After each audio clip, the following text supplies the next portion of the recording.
how to teach them, but what we can do to help them. Right. If that makes sense. To be supportive, yes. Yeah. So, and one of the things that I've been doing while I'm typing this up is actually meeting with my, you know, when I'm talking with my online students, asking them, you know, if they want during the introduction, if they want, you know, to let me know that they're a first generation student. So this way. Well, and that was one of my questions is, I don't think the college is really identifying. No. And that's unfortunate, and I think we need to. And actually, I did talk to Bill about that. Is there a way we can do that? And he had said somewhat, you know. Well, the grant that I work with, the Early Learning Professional Development, we have a demographic sheet where we do ask them if their parents attended college, and we ask them if they completed a degree. Okay. So we do keep some data on that. I know, but wouldn't that be something that we could put into like NSO or, you know, the new student orientation, just so that we can start identifying those students? Because also during my research of this topic, this is just not working well. This is not my good webcam. This is my home webcam. There we go.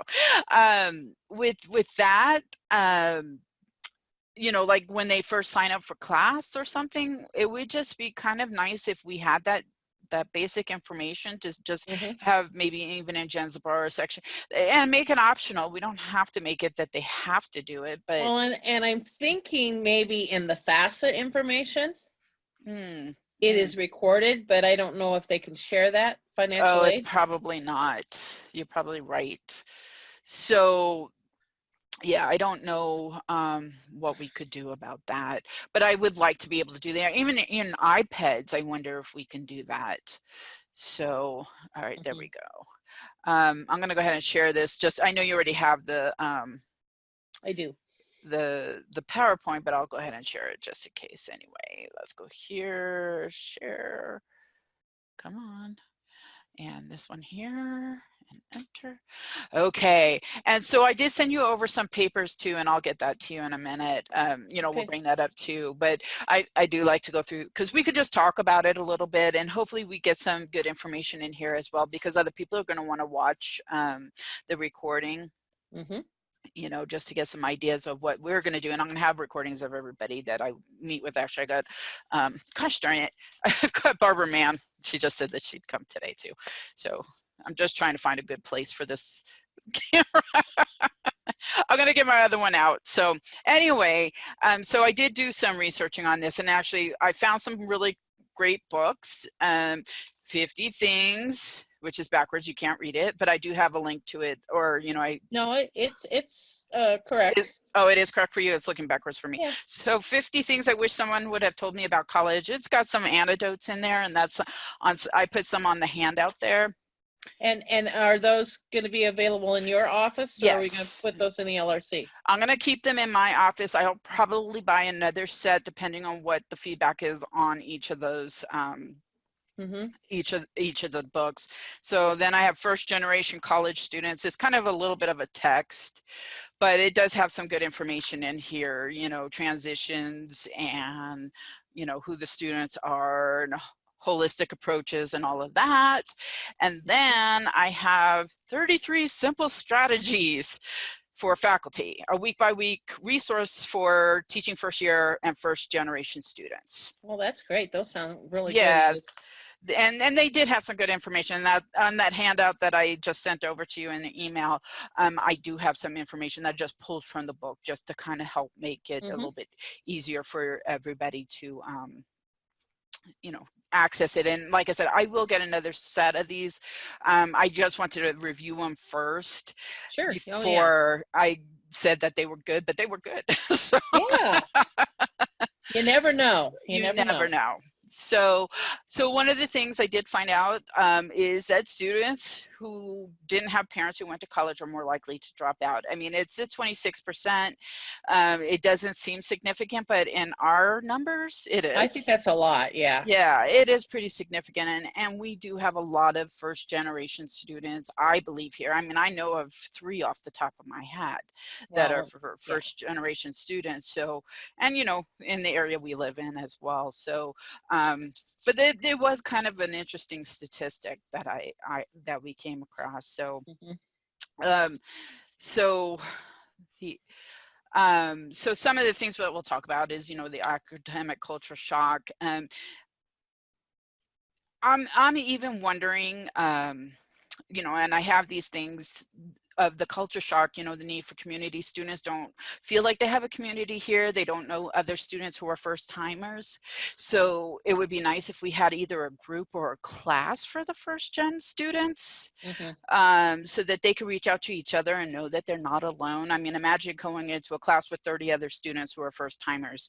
I think that that would help alleviate some of the stress and worry about. Well, sure. And in some ways we do, because that is TRIO's focus. Yes, yeah, but TRIO, I feel, and correct me if I'm wrong, is more about helping more disadvantaged students, or, you know, because first generation students are not necessarily disadvantaged, but also those who might have IEPs and need that additional yeah, no, I think that first generation is one of the real high characteristics, and I do think that they reach out to that group, and some of the cultural bridge is like going to the Ross Raglan and having activities. Okay, and but that's I good certainly to know. think we can improve upon that, and I think probably that group needs to have access to those books. Yes, and maybe I'll get them a set as well. And see, and that's part of the problem is even as an employee here, then I am unaware that they have those services available to the first gen students. Right, and so communicating, to faculty completely, or to staff more, even what TRIO does, and who they reach out to. Yes. So I'm just making notes. This helps me a lot. Well, good. I'm glad that I can give you some insight in that. Oh yeah. That's why I like doing these as discussions, because I think we get more out of them than me just standing in front of a room and just saying this is what's going on. I like having the discussion because you have ideas, I have ideas, I may be wrong, as you know, we just talked about TRIO. So it really does help. But, you know, again, students do, you know, and it's interesting because I don't think this is untrue for any student. You know, the academic cultural shock. My mom was a master, you know, she has her master's in teaching. And even when I went through my college career, I mean, she was supportive. She kind of gave me some insight, but I don't know that I was aware of a lot of the things that were available to me as a first-time student. So, you know, so I think that we need to do a better job of reaching out to our students and finding out, is this your first year? You know, what can we do to make it better for you? You know, the study groups is a big thing. I know that we have a lot on campus, but are students aware of where to find them, how to get to them, those types of things. And I think we as a college did a great thing of having Building 9 as a one-stop, that everything is there. But how do we get them from the first floor up to the second floor, where the tutoring and the LRC and all of that is? So, and that's a good question. Do we need to do more signage? Do we need to do more you know, marketing towards that? You know, we have the tutor sessions, but also, again, you know, the classroom study sessions are also super important. Are we encouraging those in classes? And I can't say, again, that would be something that I would reach out to faculty. Hey, are you encouraging study groups? Which I imagine most of them are, but how are we putting it together? How are we doing it for distant ed students? Do you have a study group section? And Edith, I don't know if you're aware too, that the writing faculty in particular has pushed, and I don't know if they followed through with this, to have their office hours actually in the lab upstairs in the LRC, so that they do go upstairs, that they do have. Interesting. Well, and that may be a good way of doing that is having, the only reason why I see an issue with that though, and I think it's a great idea, maybe even just doing it once or twice a term, but if we had every single faculty member doing that, what is the LRC's availability to students going to be for the computers that they may need access to?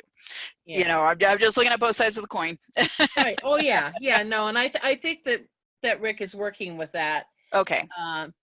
It's just, part of the system and the flow, because they have that whole computer lab, and then they have computers on the outside, right, for right. student use. Absolutely. So it's just being more efficient with what resources we do have. Well, and that's true too. But again, I don't know if you remember back in Building 6, when back in the day, yeah. they had the fishbowl where the help desk is now, and that used to be a study area for students. Right. And we took that from them. Do we create another study area for them? Do I open up maybe my studio when it's not being used to students for them to use for study groups? I'd be willing to do that just to give exposure to a different part of campus. Yeah. So we could definitely need more study areas. Yeah, that's a good point. We are pretty space conscious right now, and yes, and hopefully with the new building, once it gets started and built, we'll have some more room to do that again. But I think we do need some study areas, even a quiet room for students. I know a bit. OIT, they had, just a single room with a computer where students can lock themselves in. And sometimes they're okay with just working on their own and need that quiet space. So see some more things to think about. The other thing that I thought was really kind of good and that we do a lot of good work with is encouraging them to join groups. And again, could we have a first generation group, club? Yeah, I think that's a good idea. Just to let them know that they're not alone, and maybe they can work together to find ways to overcome their own barriers, So, all right. So we kind of talked about the culture shock. So here are some of the barriers that I came across. These are the academic barriers. Oh, you're not even seeing that. I'm sorry. It's not advancing on your end. It's advancing on my end. There's the academic culture shock. Sorry, but you have the PowerPoint. I do. First thing in the morning for me. I did read it. Okay, so and I thought this was really kind of interesting as far as the barriers. I kind of like, the little, here's the barrier, here's what we could do to help. And I was unaware of some of these barriers, so that was really interesting to me. But I wonder if there's also some way that we can work with our K through 12 partners to help prepare the students before they get here as well. Yeah. And I think they're having these conversations too. But and are aware. But who is having the conversation? And is it the faculty at the K through 12 schools? What if we had faculty from Klamath Community College coming over? Do you think it would be a bigger impact? Or even if I went over, say with Kelly, I go travel with her to some of the high schools and give an informative of, hey, this is, we know these are the things that you're looking for, or if you're not thinking about going to college, maybe this might help you. If you're a first generation person who's thinking about it, we're here to help, kind of stuff. So well, and I don't know in particular what they're doing, but I think Lost River High School probably does more of this than anyone in trying to bridge that. And Chiloquin, I know they had the SMILE program for a long time, which has to do with encouraging students and preparing them for college, and expectations of colleges and visiting colleges. But again, we have our Outward Bound trio piece, that Elizabeth Stiller is doing, and definitely they're doing those activities, those summer camps. Right. But again, we're making the students come to us, and that is my concern, is what if we go to them? Right. Yeah. Again, because then they're making that actual conscious choice to come to KCC to pursue further. And maybe that's something I'll talk with Beth about a little bit more. I think it's a good idea to definitely involve as many departments. I don't want it to fall on me all by myself, but you know, no. But you know, but there is some work being done. Yeah. There's definitely the tutoring that is being done for the outward bound. Some of our GED people that work with GEDs are actually going to KU to do that tutoring. Sure. So we do have a little bit of that going on. Oh, and I know we do, but I'm just wondering if we can strengthen it, you know, especially when we're trying to get to a certain level of getting students here and retaining students. You know, this is all part of the completion, retention, engagement. It all jigsaws together. That is correct. Yeah. And this information in particular, you know, I don't think it's been discussed. So it's good to have this conversation. Yes. And I hope we have it more. And I will be doing this again because I know that there are instructors who are interested in it. It's just, you know, I'm just still building my clientele. Well, and the timing, you know, the day after a snow day, we're all just a little bit in a spin, and getting to work is the priority. Yes, you're right. But and that's also why I'm trying to make it a little bit more available by offering it all through the day versus just. I like that, and I think it's going to tell you too what times are good for faculty. No, absolutely. Yeah. And no, I agree, but I like also, you know, I mean, because I have faculty who say to me, you know, oh, sounds fun, but I can't come, and you know, I can record it, but I don't think it's still the same engagement that we're trying to get. Well, and then you got to get them to watch it, because I was looking today at the SharePoint site, thinking, I should have watched this, or I should spend some time to do that, but. Yeah, you got to carve it out. Yeah, this was the first time I'm offering this. So this was one that was actually asked by, from KSET to cover. So I'll probably present with them at another time. But anyway, I want to kind of talk about the barriers and what we can do. So, you know, some of the things that I was reading is, you know, that we need to encourage them and make sure that they stay on focus with their classes and not to avoid the GE classes, you know, because they definitely need to get those done. And, you know. Yeah, they'll put off that math to the very last. Yes, they will. And my son's guilty of that with his bachelor's, but you know, he's waiting on a statistics class, and he's actually going to wind up taking it here just because he tried it at the college that he's going to, and it was just an awful class. And I could say that because I took statistics and I loved it. Right. Yeah. So, but you know, and that's the other thing is are we, you know, making it so that students are enjoying the topic as well. It may not be their major, but they may enjoy the topic. And you know, I hate math, but I loved my statistics class. Actually, I took it from Bud Hart. And he was a great teacher, you know, and really helped me understand what it is that I needed to know. So aside from academic barriers, we also have cultural barriers. And I think we kind of just touched on this a little bit ago is, you know, they are less likely to see it as a goal. So, you know, again, I was talking about our partnerships with the K through 12, and I think that may be a good way to go. I don't know, you know, how else do we get the message to them that college is going to be a benefit to them and not a hindrance?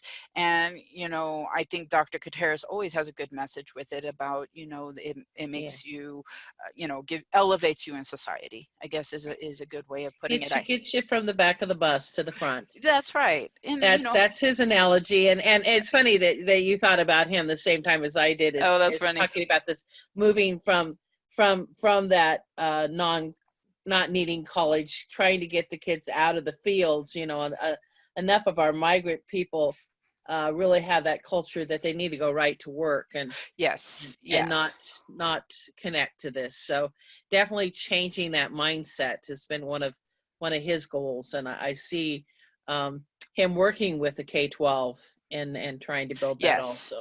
Well, and statewide, I've seen it, you know, with a lot of his initiatives and stuff like that. And you know, my son's girlfriend, she comes from a migrant family, you know, their whole unit has, but they really did encourage her. She's the first one in her college family to graduate from college with a bachelor's, with an associate's or a bachelor's. Her cousin just graduated with an associate's, the two of them, and they both were very highly encouraged to go to school. So I think the message is getting out there. I think it is, yeah. And I do believe that Dr. Gutierrez is part of that, as well as the culture shift changing for those individuals in that community, you know, especially when they had to work on the strawberry flats this summer, both my son's girlfriend and her cousin, and neither of them lasted longer than a month. It's hard work. It is a lot of hard work. Long hours and hard work. Yeah. And their family didn't want to see them doing that anymore. So, you know, the change is happening. And then, you know, we have to also educate the parents. I think that that's another big piece that's on here is, you know, that, you know, if the parents didn't attend college, are they worried that their child is going to be smarter than them? I know that is something that I've heard a lot in my college career. You know, I was lucky, like I said, I had a mom who went to college and she did encourage us. I didn't take her advice initially, but you know, but I wound up going to college. So, you know, and another part of that barrier, and I may touch on it later in the social area, I may not, is, you know, we are, you know, while I want to encourage students to go to school, college right away, sometimes that's not the best choice right away, and to let them know that it's okay. Yeah. But see it as part of your future to work towards. For me at the time, gap years work for some people, but for most of them, it's that loss of momentum. Yes. It's the same with whether you should go summer term or not. Yes. You know, if you lose that momentum, it's just harder to get started again. It is, and it isn't. I mean, I being somebody who did more than a gap year, I joined the military and then went to school. And at the time we didn't have online classes, you know, this is the 80s. You know, they had CLEP, and I wasn't interested in CLEP because, you know, I didn't feel it was the experience I was looking for. So I went through my military experience and then went to college.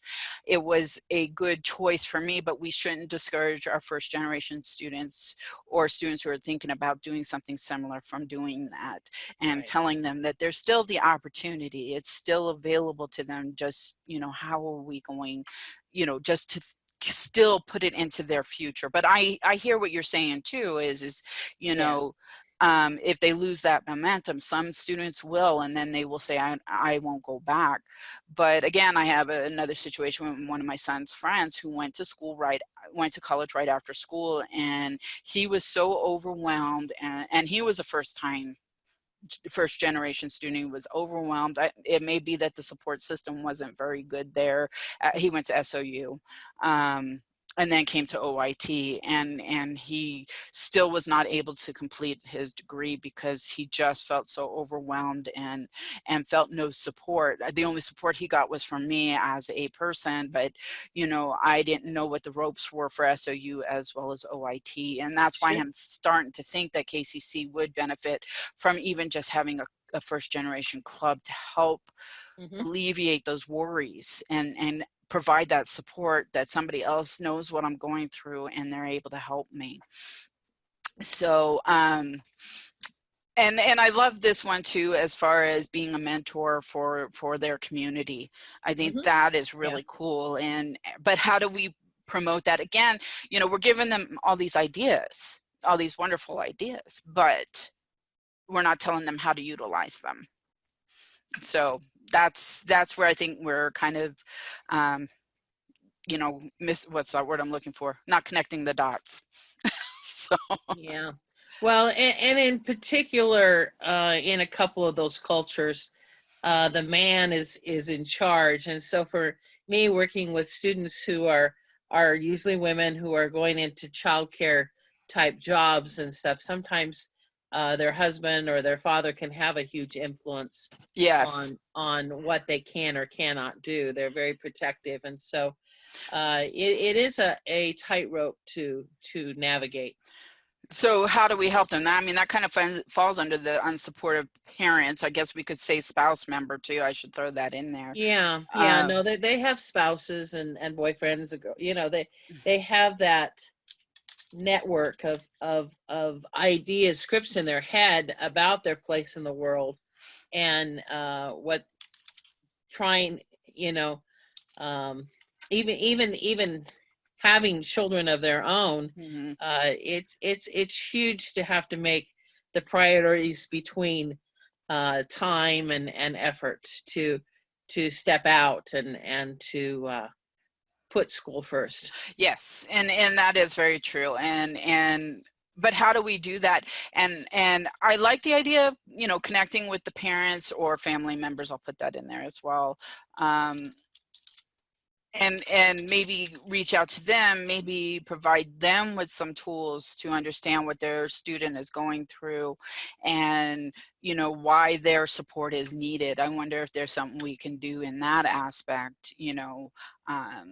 Maybe even encourage them. One of the articles I did read, they actually had a class for the parents on what their student, their child or student was going to expect, to what the expectations of the students were, what services were available to them. So the parents and family members were actually involved, and what had come out of that as well is some of the parents and family members signed up for courses. Oh, good. Yeah. So maybe that's a way that we can also reach out to them, you know. Sure. Yeah. So, all right, I'm just marking down all of these because I like to put together a little memo afterwards. So at the end of today, I'll have some ideas and then we can talk about them in the Canvas course. So, all right, so the next thing is our social barriers. So, and I'm not sure that, I think actually KCC, as far as that participation in campus events, I think KCC actually stand strong here. I think that we are very, very inclusive with our campus events, and they're always well attended and very encouraged. So I don't think that we have to really work harder on that, but definitely continue the support for that. Well, and to be aware of how difficult it is for them to come and start to mix and be a part of, and perceiving faculty as being uninterested in them. Yes. I think it's always something that we can work on, and just greeting them as we walk throughout campus. How are you? You know, have a good day. Not everybody's good at that, so it's certainly important to work on that. Yes, I agree. And I think we do a pretty good job again, but I think that we could do better in that aspect. We could do better. And I think that the students would appreciate it, because if they see, if they are perceiving themselves as being seen, they're more likely to be here. They're more likely to show up.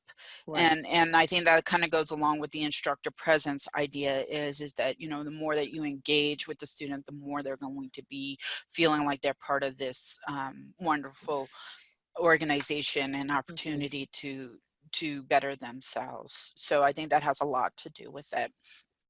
And I didn't put in the ILO. I think it's number 4 for the cultural and safe and inclusive, you know, institutional learning outcome. We do have it as a learning outcome. It will be one of those things we talk about later on in the term, that I have a training for that as well. Mary Lou's, when she had that speaker come in for the gender identity, that was a great, I don't know if you went. Oh, yeah. Yeah, I was there.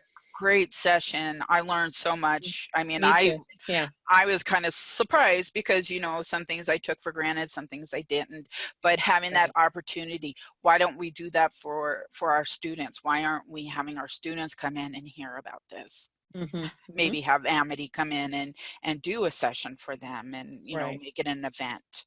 So, you know, and that may be something I could talk with Mary Lou about, because I thought it was really well done. I really liked Amity as the speaker. She was very energetic and really got the message across real well. And I hope to do some more of those types of things for our students along the way, but we'll talk about that more later. another idea being spouted.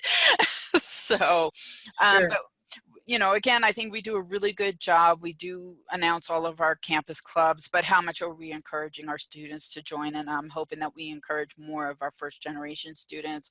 ASKCC is another place for them to join and become part of the college community. And I think that that is, you know, something that we can definitely do as well. But I am definitely going to start talking about maybe doing a first gen club and finding a faculty member who might be interested in leading that. All right. And then of course we have financial barriers. Oh, what happened here? Yeah. That got ugly. I'm sorry about that. What is that? Oh, okay. So when I looked at this slide, Edith, one of the things that really came to mind for me and students that I've worked with is many of them say that their parents do not or will not put their income part of their FAFSAs. Okay. And as a faculty member, as an advisor, I'm not really sure exactly the processes in place with that, if there's a way to go still through with your FAFSA and not have that information. Okay. So to me, that definitely is a barrier. Okay. And until they're 26, they're still considered, or 25, whatever, 24, 25, what they keep moving that around on me. Okay. They're still considered to be a dependent of Right. their parent, in particular if they take them off on their taxes. Right. And so I think this is one of our most important ones, maybe to learn a little bit more about how we can support them. Also in this group of people are our DACA kids. Okay. And our undocumented people. Okay. Because DACA, I know, has, in Oregon, we have a separate set of funds. Okay. But getting that information out to students, I really feel that there's been a disconnect with some of that. And we have worked at it, but I just don't see it being promoted. Just not working. Okay. But is that just for the DACA students, or does that include the undocumented students as well? Undocumented as well, and I don't think they have anything. I don't. Oh, okay. Okay. They cannot get any financial aid at all, and so that's where my EC waivers and some other things can be helpful to them. But I'm really not allowed to promote that too much. Okay. We don't want to get too carried away with that. So, you know, the grants and the grant funding that certainly has been obtained for the GEDs, that is so important to our community, and I'm just so grateful to that. But we want to move them from that into the college system. Right. And when we do, how are we going to support them then? Right. And I guess that is a good question, and you know, one that I don't have an answer for, right. But it's definitely a way we can look at it. I don't know if Oregon Promise allows for DACA and undocumented, but I'll look into that a little bit more. Yeah. The Oregon Promise, I'm not sure the guidelines on those for that. Definitely having a social security number. Right. It is a part of that, and if you're undocumented, you don't have one. Right. But I have learned through my grant process that most of them, if they don't have a social security number, they have a tax number. Okay. And so, you know, it's all these things that most average faculty do not know, because they don't deal with the same type of things that I do with the financial part of getting them into school. Right. But it's good information, and if we can help overcome those financial barriers just for those students. Right. Well, because of FERPA and that, you know, there's only so much we can share. Right, but we can give them the tools. We can navigate for them. But we can't do the work for them. Right. Does that make sense? I mean, yeah. They've got to be able to find that piece of paper or fill out that piece of paper. Right. it's one of the things I do as advice for going to SOU and doing the admission for it. Most of them don't see that fine print that says that you can waive your $60 fee if you fill out this piece of paper. Oh, wow. So, it's in very, very small print.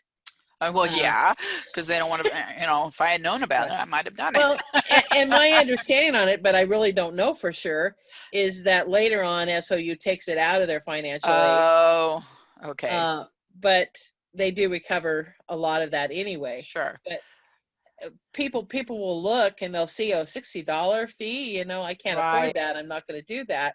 And so it's a barrier. That's that financial barrier that we're talking about to moving on and stepping up. And I wonder, okay, well, and we'll have to talk more about that because it may be, especially being a community college, I know it would hurt us financially to an extent, but, maybe there will be, like you do for the ECE classes, is, having the waiver, or giving scholarship to. Well, and we do a little tiny bit of that too. Sure. We have first generation scholarships through HEC. Again, they're just very limited, and they're not something that we've been able to count on when we're going to get them. And right. And now they've made them so that there have to be the same amount for everybody, and okay, it doesn't even cover a class. So. Wow. Okay. Well, and that may be something that we can, we can even also work with, now that we have career services and they're going to be working with our business partners, we can talk to some of those businesses who has tuition reimbursements and stuff like that. Right. And that may be another way to reach out. Yeah, that's another thing. Like FedEx. They do, but it's so difficult to apply for, and it's a reimbursement, so you still have to have money up front to be able to start, and then you get it back. Maybe we might be able to do something with those types of students though, and work something out where they don't pay us, and once they get their reimbursement from wherever, it would. Well, and Klamath Family Head Start actually gives it to the student, where we need to work with them to say, hey, you need to pay the college directly. Yeah. Because that's a huge trust issue. Right. To give a check to a student and then expect them to do that obligation first when they're hungry. Well, and that's true. And so could we do something like give them a bill to hand into their employer? Once they pass the courses. And OCCD, which does OCDC, who does similar work, we do bill them. So each business is just a little bit different. Each barrier is just a little bit different. Sure. Yeah. But at least we now kind of can go in a direction and maybe make that connection. Like I said, I can utilize the career services personnel to contact those individuals and say, hey, you want these students are interested in a career and you're going to pay for it. Well, instead of paying the student, we'll go ahead and waive their fees until they pass their classes, and then we'll send you a bill for their courses. Yeah. And then anything that they don't pass, hopefully they pass all their classes, then we make the student liable. I don't like that idea, but it may be. But that's what we've been doing with the ECE stuff. Okay. Joy is very good. I send her the spreadsheet, and she's aware of what's going to be paid by somebody else. Perfect. But I had another thought, and now it went out of my head. Oh, I'm sorry. That's okay. That's okay. It's just that it is. Well, I had this experience about someone who won a scholarship with the Klamath County pageant. We have that Miss Sunshine. Right. County, and she had the scholarship, and she couldn't get the college to put it on her, in her financial aid. And I did a lot of research. I did the appeal. I talked with Allison. I says, all I want is this scholarship to be taken care of. And it turned out it was a scholarship from us. And that we give $500 scholarships for these pageants. And it's like communicating that all it is a piece of paper that they turn in, but still, All right. Well, see, and that can add to some of those barriers. So absolutely. They go down to graduation march, that they have in May, and Jared gives out these scholarships all they are is a piece of paper that they eventually have to turn in. Getting them to then do that, we need some kind of documentation. This has been given to the student to note in their student record that they have this $500 scholarship. Okay, I'm putting that onto my strategies page here. Yeah. All right. I'm just not sure that that's being awards. kept track of or documented well enough that there's a smoothness for the student. Yeah. In them understanding exactly how they cash in on this $500. Okay, perfect. Well, and that'll be useful. So I did put it on. So we'll move on to the next slide real quick here. So it's the last one I put on there is improve communication between departments, especially regarding scholarships, grants, and awards. Oops. Yes. Yes. I think that would be definitely useful because, you know, see, again, some of those things, that's why I love these conversations, is because some of those things I just don't know that are happening. Well, yeah, they're not on your side of the house. Right. But, you know, it helps me to improve when I'm doing these types of discussions. Okay, here's some other things that came out of the conversation and what we can do to improve it again. So, you know, so these were just some extra strategies that I had come across, again, you know, through my research and everything. I didn't do a really good job on doing my resources towards the end, but I'll improve that later. But you already have it, so I'm not going to worry about it right now. Right. But you know, so the big thing I think that is the biggest is the feedback. Honestly, you know, as a student, if a teacher took up to a week to give me feedback, I would get very frustrated. Sure. And you know, that's not fair to the student. And I think that's a big thing, especially for first time students, because, you know, they don't, it's like doing your first assignment in any class. You don't know what the teacher wants or expects until that after that first assignment, and hopefully with that feedback they say, you know, this is why you missed whatever, you know, then at least you can improve on it. If we don't give them that ability to improve on what it is our expectations are, they're not going to feel successful. And we definitely want to make sure that they are successful and happy to be here. So to me, that's the biggest thing, as well as the students taking ownership and responsibility for them. And the anagogy that they can redo, that they can improve upon something, rather than that cut and dry, no, it was due, you know, and we're done. It's not a good philosophy. I agree with you wholeheartedly on that. I get a little bit frustrated with those instructors who are so hardline, you know, you have to do it by this date and no exceptions, you know. And our excuse is that we're preparing them for the world, but that's not true. That's not true. It's in that the world is very forgiving and flexible, and that's why we have sick leave and extensions well, and it's even like today with my meeting that I have with Career Services. This was the training that I didn't cancel the meeting because of the snow day yesterday, so they had come over. But you know, it happens. Things happen in life, and we have to be prepared for those eventualities. And being so hardline like that, it's unfair to the students. I mean, especially if this is the first time they're going to school, and you say you have to have it in by Saturday at noon. You know, well, but I don't have a textbook. My computer's breaking down, you know. And that's the reality of our students here. It is. You know, it just is everywhere. But I think Klamath, in a lot of ways, we are very challenged because of our economy here. You know, and even still, like my mom lives down at Tule Lake. She does not have, she uses Verizon hotspots for her internet, you know, which can be spotty, and you're only limited to a certain amount of data. Now, I wouldn't recommend that for a student who's doing distance ed classes, but even for those students who are coming in face to face, it still can be a barrier because a lot of the work gets put in online. What if there's a snowstorm?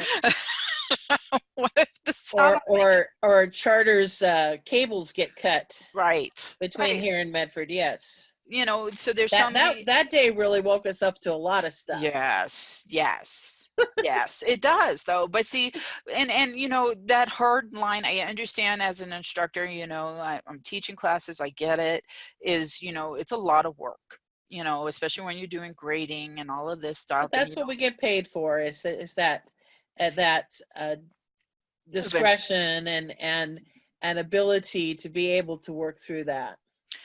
And I think that, you know, especially for the first time students, um, easing them into the college expectation Mm-hmm. is going, it's just going to make their lives a little bit easier.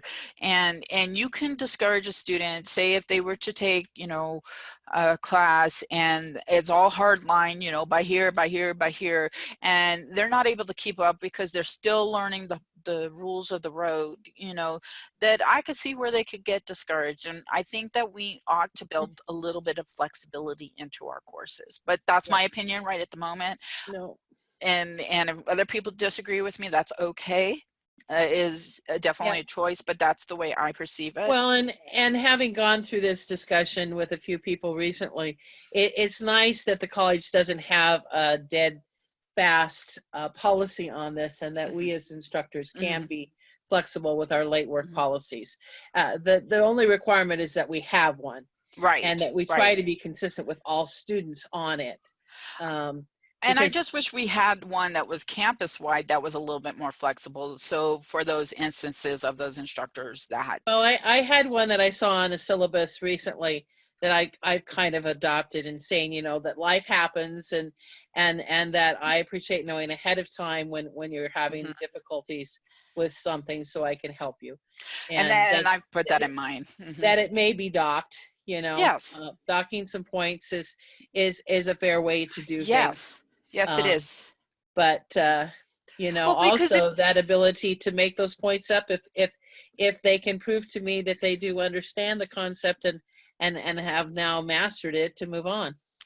and that's the point right there is we are trying to teach them something. And if you have a hard, fast deadline and the Mhm. student doesn't get it in on time, did they learn anything? Right, right. Well, they're not going to learn No, anything they're not because meeting the outcomes, and that's right. just because we're rating them on a scale from A to F doesn't mean, you know, that we can't still be learning. So I We think it's a should be bit still. of a I get frustrated with, I mean, I understand in a master program doing something like that, or, you know, three, maybe four level classes. But as far as community college, they're still learning the ropes of going to college. But their argument it is we need to prepare them for that. But we are to an extent. You're still giving them that opportunity to get it in on Right. time, but you're also saying, hey, you know, Yeah. we understand life happens, but be prepared. I mean, it's just like being in high school, you Right. know, just be Sure. prepared. We're getting prepared for college. So now we're getting prepared for university. Well, But we know what happens in high school when they get any flack on that is they just give up. right. And that's, don't you think that's what's going to happen here too? Well, Is it does. It does. People drop out, or they don't right. come back, or they avoid certain instructors because of. That's exactly right. Yeah. So, you know, are we adding to that barrier? And that's a concern. Yeah. And that's for every student. Is, you know, even the student who may have come back to college in their 50s, 60s, 70s. I mean, I've had some Hmm. 70-year-old students in my classes. Yes. You Yes. know, is it a barrier to them? It can be. And they Hmm. may just say, you know what, I'm not gonna do it. I was going to better myself and now I'm not going to. You know, Right. that to me is a concern. It is, because I I love don't need this education. hassle. I'll go find some other hobby. Hmm. Exactly. And I'd rather they have the hobby of learning something and enlightening themselves Sure. than Well, sitting we know the research on Alzheimer's, you know, the more we keep those connections alive Mhm. and going, the better off we are. Yes. Yeah. Yes. So it's imperative and important. So maybe, you know, as this discussion moves forward, we might be able to bring some people over to our side, over to the dark side. To the dark side. We have cookies. So And warm milk. that's right. I'm going to put that down, the late policies, because I do want to talk about that a little bit more. So, you know, and then the other thing, and it's in my PowerPoint in the notes area, you know, kind of highlight, you know, experience of peers saying, you know, look, you know, they started off where you were and now you're where they're at. Don't compare yourself, but see how you can grow to this, you know, and I think that that's important as well. Support confidence, you know, just make sure that they're confident, you know, even if you got to give them a C, D, or an F on a paper. Hey, these were really great things that you pointed out, you know, but, you know, but this is how it can improve. This is right. how You try it can be using, better. avoid using but, because that kind of gives it a negative connotation. But, you know, there's ways of saying it that, you know, you can just say, this would help you improve your work so that you can get up to a higher standard, and understand that they may not, you know, I know that you do, and I know other faculty members do, not all your students are exactly the same, and there's some Oh, no. students that you can say, you know, this is not, if I got this from student A, I would have given them a C or a D, but because it's student B and I know where they're at, this is a really good quality paper for them, and but I'm going to still show them how to improve. Sure. And so, and then it's also that we want to just make sure that we give them a sense of belonging, you know, and that's one thing I think, again, KCC does really well. We try to be so inclusive with all of our students. And, you know, we try to reach out to them in every which way possible. So I think we do a really good job in that. And I think, again, it's leadership of the college, you know, our cabinet and everything does encourage that type of behavior. And it shows. We have a good community here. And you know, for being a community college, we have community. So I think that's very important. It is our middle name. That's right. So I'm going to just come out of here real quick, and I will share just what I sent over to you earlier, and then we'll be done for today. Okay. Right. So let me get back over here. And so you'll have this, like I said, it's just some things that I pulled out of those books. So, so some simple strategies. Simple strategies. I like that. Yeah. That's good print. Yeah, I like the print, you know, it's Rockwell. So this will come over to you. I also have, you know, copies, hand copies if you want a physical copy, but you can make your own copies. But I kind of like some of these things, you know, introduce yourself, tell your story, tell them about who you are, and not just that I'm a faculty member and this is what I'm teaching, but, you know, who you are. What do you like to do? You know, model a study guide. And I kind of like this one too. I liked all of these. That's why I picked them out. There's like 33 of them, but I picked these top 10 one out. Okay. Because I like the idea of students working together on creating a study guide for their class. I think that that's a phenomenal idea. Maybe give them 10 minutes at the end of the class and say, all right, you know, get together and decide what you want to study and what do you think is most important, kind of thing. Encourage them to find study partners. Again, that was something I hated when I went to college, but it was really useful. Yeah. Was, you know, our instructors were like, you know, get you each other's phone numbers. And at that time when I was going to college, email was just starting to come out. So share your email addresses and have conversations. Hey, I didn't really understand. Or be open to the students. I actually had a student email me yesterday and she was just freaking out about a discussion question. And I'm like, you know, so I was able to help her through, you know, this is what the expectation is. You know, here's some resources you can find. Hopefully this will help you, kind of thing. So, you know, they consider you a study partner as well. Use your instructor wisely. That's right. And then improve time management skills. So, you know, maybe have a few minutes before class or after class to discuss how to improve their time management. You know, we were supposed to get through this today, and because we had so many questions, so maybe before we start class, write up some questions that you want answered, put them on my desk, and if we have time, we'll go through them. If not, I'll go through them and maybe send you an email later, you know, and then find ways to help them make the class better or improve their own time management skills as far as studying and stuff like that. And encourage your students. I know you have no problem with this one. But I do have problems with faculty who close their doors during their office hours or aren't really. And that's a good point, you know. Yeah. Because then you're closing off to having open conversations with your students. They feel intimidated when they come up to a closed door. Well, they're too busy to see me. So that's a good point. I like that.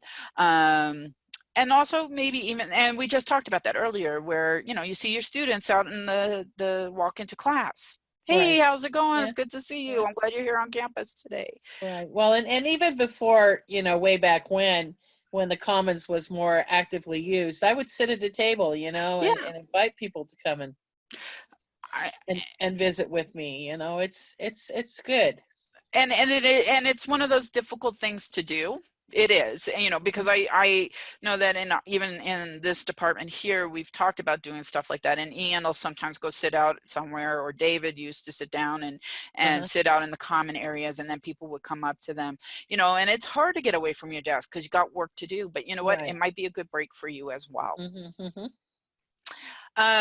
So let's see. Collect feedback from the students midterm. What can you do to improve? Why not give them the opportunity to kind of talk to you about that? Or what can you do to help them I would succeed? like to just be able to force them some way to do that final evaluation. That's very frustrating to me, Edith, Yes. after having Learning House where they had to before they could access the final. Well, We don't seem to have any control over this. we can to an extent, and I'm working with Ian where we're going to do a pop-up on Canvas. But see, that's part of the problem. I mean, it used to be that they took the evaluation sheets into the classroom. Right. Yeah. Possibly one way to do it too is just take them into a lab on one of the last days and say, okay, we're taking 10 minutes to do this. Right. Because it is that feedback is so important. It And is. It I is. And keep, it's important not to just get it from the people that are motivated to do it. because usually those are the AB students or Yes. the F students who want to complain because they got Have an F. something to complain about. Yeah. Right. Yeah. So we definitely Yeah. want to, you know, we want a more robust. I mean, we do have a midterm evaluation that gets sent out to the students through Canvas, but that's a general one, and it's more about, do you know, are you aware? Well, and as faculty, you know, I haven't seen any access to that. I usually try to send a report, and if I hadn't last term, my apologies. Okay. I try to send that out just so that everybody can kind of see. It's Yeah. I have never seen one of those. Okay. Either, so. I will definitely do that though. So be looking for that. Okay. I will. Week 6, 7. I always send it to the deans and Jamie, but all right. I will make sure I do that, as well as, like, I sent out the look where our students are. So I'll make that part of the process. And one of the other things that I'm working with the deans on is like weeks 3, 6, 9, I'm going to be sending them like a DFW report so that we can start identifying those students ahead of time, making sure that we're hitting them at those critical times instead of waiting to the 6th week and then finding out that there was an issue. Yeah, it would be nice if faculty would do their job with the early alerts. But I guess my frustration with that too is that they run into the same problems as I do. The retention team is they're changed their phone number, they're not answering their phone. Right. They're not responding. And so it's hard to work with a reluctant student. Well, and there's nothing we can do for those students, but there have been other students. I know Debbie calls at the beginning of every term for the DisNet students why they haven't signed into Canvas. She wants, you know, she gets them going and stuff. And I would say about 75 to 90% of the students, when she does that, always thank her and say, I totally forgot. Sure. I'll get signed in now, you know. But we also, as instructors, should be reminding our students. I send my students reminders on the due date, you know, hey, by the way, don't forget by midnight tonight. I mean, it's a pain in the neck. Don't get me wrong. Oh, I know. I just did it for one of my forums because I want them to do their first post by Tuesday, and there's half of them who haven't done that. Yeah. But yeah, I mean, I even got students, why are you telling me this? I have till midnight. And it's like, well, okay, I understand you have to midnight. You could do it by midnight, but at least if I tell you, there's no excuse. I'm doing my job. That's right. So, you know, feedback again is super important, not just for students, but for us. So I want to kind of, you know, put that out there. And then of course we talked about exchanging text numbers or email addresses to build the community. Yeah. Talk about why you're passionate about your subject. Sure. Explain how you found your passion. You know, it didn't just happen overnight. You know, yeah. You may have went to college and said, I was going to be a veterinarian, and then found that you'd rather be a teacher. You know, maybe explain that situation to them. Why did that get a little monkey there? But that's okay. So then Also, I just want to fix this. Maybe I just need to do that. Oh, no. Okay. There. All right, I'll fix it later. Help students find their passion. So one of the things, we have the Career Center. We are going to be doing assessments with our students, hopefully getting at least 90% of the students to fill out the assessment, but that may help them. You know, the beginning in mind, that's what we are doing with the guided pathways. What is their career and how do they get there? And with the career software that we're getting, which is going to be useful, especially for our first generation students, especially, is I want to be a nurse. Okay, so they take the assessment and the assessment says, you know what, you'd be a good fit for a nurse. They can click on that and it will show them the program that we have at KCC, what courses they need to take and in what order, kind of thing. You know, it sends them to the program page, gives them all the information about what a nurse makes and all of this stuff. So we're going to start encouraging that, and hopefully that will be part of our process as well for first generation students. And then talk about the problems you encountered as a student. I mean, we just talked about the hard, fast deadlines that were just awful. But you know, what were your challenges? Let them know that you had challenges as well. They see you as sort of omnipotent, which I hate to say it, but you know, that you're standing in front of them, they're saying, oh my gosh, this person knows everything. So let them know you struggled, you had issues just like they did. That really does help. And I've had instructors who've done that. And then, you know, explain to them what you did to overcome them, how you overcame them, and then give them the resources available at college. I'm not going to go through these, but this is just from the excerpts from the book as well. And like I said, that you have this in your email, and just some of the things that people who have gone on to college have said they would, first students wish they were going to, when they started college, what it was that might have been able to help them. And I will have that available to, thank you. And I'll have that available. I'm going to put that up in the Canvas course and everything as well, which reminds me, one other thing, if you have more interest, I have a whole section in Canvas, and I think you self-joined, if I'm correct, okay, to the teaching guides. Wrong one. I don't remember doing that, but I might have. Let me see. I'm going to go over here real quick. I'm going to share this screen instead now. And let me go in here.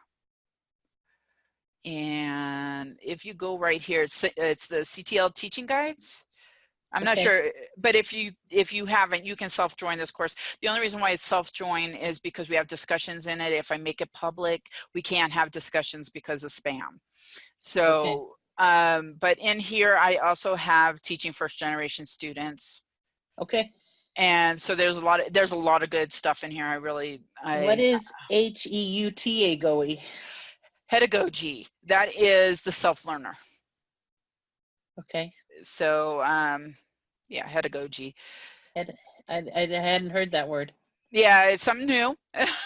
So it's what, self-determined learning, you know. Okay, no, that makes sense. All right. It worked for me. Sure. No, I think it's important to know about. Yeah, so here's the teaching first generation. So there's some other things in there that's not from all the books and stuff. I actually got this from somewhere else, but it does have some good information in here as well. So if you are interested and you didn't self-join, just go into courses here, all courses. Right. Okay. Up at the top, browse more courses. And browse more courses. Okay. Okay. And then type in CTL and you'll see it here. The teaching guides. Okay. Just click on join this course and you can self-enroll. All right, I will do that. All right. I need some, I need to go through the Kaltura workshop thing too. Okay, that's open, so you should be able to access that without having... I recorded my last lecture, but it was too long to email. Oh, okay. And can I edit it from that machine to then make it so that I can? You can edit it from any machine.